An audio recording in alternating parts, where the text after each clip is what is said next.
नमस्कार. भक्तराज नामदेव चरित्र भाग 3. भक्तराज नामदेवांचं जीवन ही भक्तीची यशोगाथा आहे.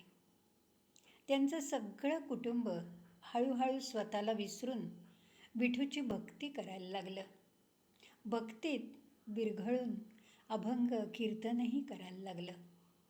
नामदेवांनी स्वीकारलेल्या भक्ती मार्गाच्या यशात त्यांच्या कुटुंबियांचा फार मोठा वाटा आहे. विठू भक्तीत गुंतलेल्या भक्त भाविकांना समाज निंदेला नेहमीच तोंड द्यायला लागतं. त्याच्याकडे दुर्लक्ष करायला लागतं. असं म्हणतात, निंदिल ते जन सुखे निंदू द्यावे, सज्जनी क्षोभावे नये बापा. निंदा स्तुती ज्याला समान पै झाली, त्याची स्थिती आली समाधीसी. शत्रू मित्र ज्याला समसमानत्वे, तोची पै देवा ते आवडला. माती आणि सोने ज्या भासे समान, तोची पावन होती लोक तिन्ही. विठूच्या प्रेमाने धुंद झालेले नामदेव नाचू आणि गाऊ लागले की देहभान हरपून जायचे. तहानभूक विसरून जायचे. नाचण्याचे त्यांना कधी श्रम वाटायचे नाहीत. घरी दारी वाळवंटी उठता बसता कीर्तन आणि कीर्तन हा एकच छंद त्यांना जडला. पायी घागऱ्या बांधून, हाती टाळ घेऊन, खांद्यावर वीणा घेऊन सदा सर्व काळ ते राऊळात गोविंद गोविंद असा जप करत बसायचे. भक्तिप्रेमाची बहार उडवून देणारे नामदेव देहभान हरपून गाताना असं म्हणतात, केशव तोची नामा, नामा तोची केशव. विठुबाई होऊन गेलेल्या भक्तराजाला आता असं वाटायला लागलं की माझ्यासारखा भक्त मीच. विठूचं राऊळ हेच त्याचं जग. एकटेपणामुळे नामदेवांना आता गर्व झाला. अहंकारी मन इतरांचा मोठेपणा सहसा मान्य करत नाही. नामदेवांचा नावलौकिक एवानी दशदिशांना पसरला. एकदा निवृत्तीनाथ ज्ञानदेव सोपान मुक्ताई यांना घेऊन पांडुरंगाच्या दर्शनाला आले. पांडुरंगा शेजारी भक्तराज नामदेव बसले होते. पांडुरंगाला वंदन करून प्रदक्षिणा घालून शेजारी बसलेल्या नामदेवांना तिघा भावंडांनी वंदन केलं. उठले ज्ञानेश्वर ते केले वंदन, मस्तक चरणी वंदियले. नामा म्हणे आम्हा वडिला अधिकारो, यासाठी नमस्कारो योग्य आहे. भक्तराज नामदेव साधकावस्थेत असल्यामुळे अहंकाराची भावना त्यांच्या मनात होती. काय वंदुमी तयांचे चरण, अंगी परब्रह्म मज पाशे. निवृत्तीने मुक्तीला नामदेवांना नमस्कार कर असं परत परत सांगितलं, पण तिने नमस्कार केला नाही. नामदेवांचं थोरपण माहिती असूनही ती नमस्काराला तयार झाली नाही. तिला नामदेवांचा अहंकार आवडला नाही. ती त्यांच्या दर्शनाला सुद्धा थांबली नाही. म्हणे मुक्ताबाई चंदनाचे झाड, अहंता सर्प वेढे गुंडाळिले. मुक्ताबाई वयाने लहान असली तरी तिचा पारमार्थिक अधिकार खूप मोठा होता. ती अत्यंत परखड होती.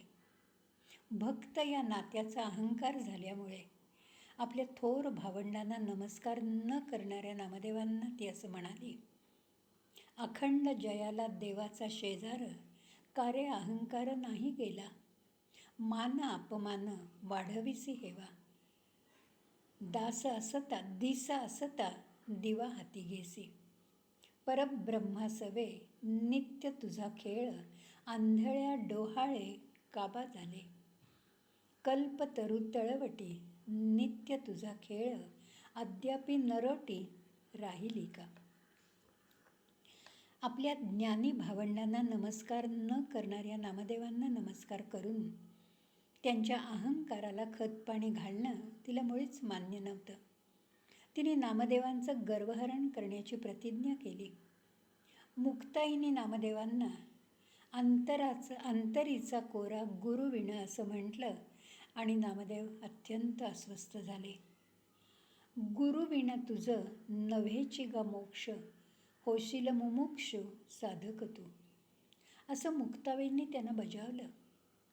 रात्रंदिवस विठूच्या सहवासात राहूनही अखंड त्याची भक्ती करून आपण कोरे कसे, या प्रश्नामुळे नामदेव गोंधळून गेले, कावरेबावरे झाले. मुक्ताईच्या बोलण्याचा अर्थ त्यांना समजेना. एकाएकी त्यांचं समाधान त्यांना सोडून गेलं.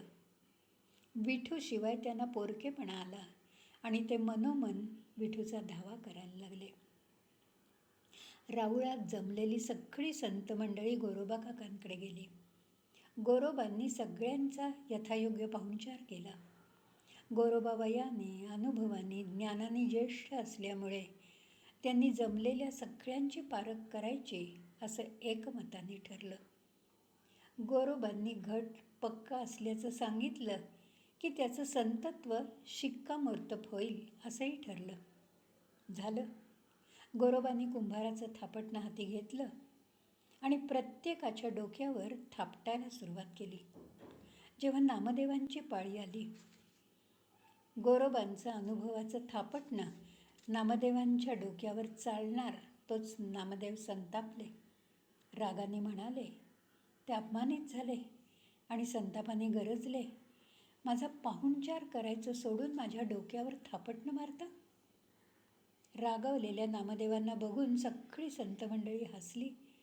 गोरोबा नाम्याकडे बघून म्हणाले, गोरा म्हणे कोरा राही लागे बाई, शून्य भर नाही भाजला कोठे. गोरोबांनी नाम्याचं मडकं पार कच्चं असल्याचं सांगितलं. नामा म्हणे जावे पळून ये आता, संत संग होता भाजतील. अपमानित झालेले नामदेव तडक राऊळात गेले. मोठ्या कष्टी मनाने तक्रारीच्या सुरात ते पांडुरंगाला म्हणाले, ज्ञानदेवे मज पाठविले कोरे, जुनाट म्हातारा जाळो आला. मुक्ताईनी तेथे भाजविली कळी, ही संत मंडळी कपटी तुझी. नामदेवांच्या जीवनातली ही अंधारी रात्र, अपमान, अहंकार याच्या वेदना असह्य असतात. वेदना माणसांना संपून टाकतात. प्रत्येक साधकाच्या जीवनात असे अनुभव येतात. आत्म्याची अंधारी रात्र म्हणजे अंतर्मुख होण्याची, आत्मपरीक्षण करण्याची सुवर्ण संधी. ही परिवर्तनाची, आत्मज्ञानाची पहाट अतिशय महत्त्वाची असते. या पहाटे अहंकारी विठू भक्ताला म्हणजे नामदेवांना जाग आली. ते अंतरंगात डोकावले, खडबडून जागे झाले. जागे झालेले नामदेव स्वतःच्या भक्तीबद्दल विचार करायला लागले. भक्तीचं व्यापकपण त्यांना समजलं. नामदेवांच्या जीवनात या प्रसंगाला अतिशय महत्त्व आहे. भक्तीचं अपुरेपण लक्षात आल्यावर ते संतापले. त्यांनी स्वतःला बोल लावला. ते विठूवर रागवले, हताश आणि निराश झाले. त्यांना पळून जावंसं वाटायला लागलं. या निराशेतून नामदेवांची चित्तशुद्धी झाली आणि विठूशी असलेली एकरूपता अपुरी असल्याची त्यांना तीव्रतेने जाणीव झाली. त्यांना त्याचा साक्षात्कार झाला.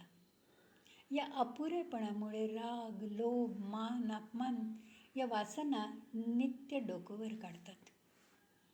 पांडुरंगांनी नाम्याला सद्गुरूला शरण जायला सांगितलं. गुरुशिवाय गती नाही. औंढ्या नागनाथाला विसोबा खेचर यांच्याकडे जायला सांगितलं. औंढा हे शिवोपासनेचं महाकेंद्र, 12 ज्योतिर्लिंगांपैकी एक. नाम्या गुरुच्या शोधार्थ राऊळाच्या बाहेर पडले. ते थेट औंढ्या नागनाथाला गेले. देवळात गेले तो त्यांना एक विलक्षण दृश्य दिसलं. साधूसारखी दिसणारी एक वल्ली आरामात शंकराच्या पिंडीवर पाय ठेवून खुशाल झोपून गेली होती. त्या वल्लीचं शरीर व्याधीमुळे जर्जर झालं होतं. अंगाला दुर्गंधी येत होती. दुर्गंधीमुळे तिथे उभं राहणंही शक्य नव्हतं. अशा माणसाने शंकराच्या पिंडीवर पाय ठेवून झोपून जाणं याचं नामदेवांना अत्यंत संताप आला. संतापाने ते असं म्हणाले, उठा उठी प्राण्या, आंधळा तू काय, देवावरी पाय ठेवी वले.